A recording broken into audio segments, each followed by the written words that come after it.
According to a joint statement after a meeting between Israeli and Palestinian officials in Jordan, Israel has agreed to pause its illegal settlement outpost in the occupied West Bank for 6 months. But many doubt if this commitment will be honored.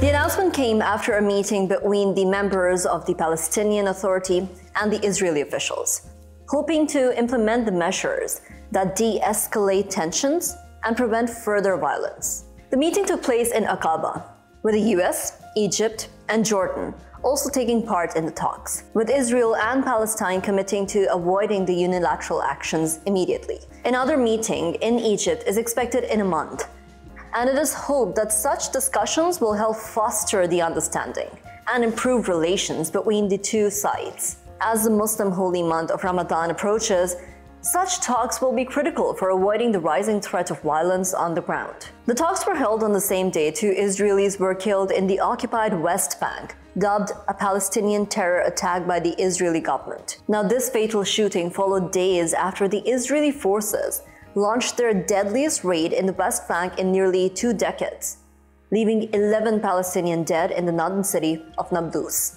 Now, since the beginning of 2023, Israeli forces have killed 65 Palestinians, including 13 children. Hundreds have also been injured, marking these as 2 of the deadliest months for the Palestinians since the year 2000. On the other hand, 11 Israeli civilians have lost their lives. Importantly, the Hamas group, which governs the besieged Gaza Strip, condemned the West Bank-based Palestinian Authority for taking part. An official from the group said that the meeting was worthless and would not change anything. The Palestinian Authority has defended this engagement by stating their willingness to participate came from the motivation to avoid further bloodshed. Unfortunately, the sentiment that negotiating with Israel is pointless might not be baseless. Israel's finance minister, Bezalel Smotrich, openly denied the commitment made by the Israeli government, taking to Twitter as he wrote, "I have no idea what they spoke about or not in Jordan.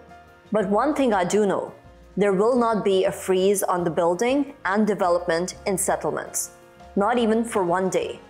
It is under my authority." A similar tweet contradicting the announcement in the meeting came from Prime Minister Benjamin Netanyahu himself, coming as a source of deep discontent for the people in the occupied territories of Palestine. And despite talks continuing, such lack of honoring the commitments leaves many Arab nations, as well as the rest of the world and the United Nations Security Council, increasingly concerned about Israel's illegal settlements since Prime Minister Benjamin Netanyahu's return to power at the head of one of the most right-wing coalitions in the country's history. I'm Tayyaba Nisar Khan, and this was your Daily Dispatch.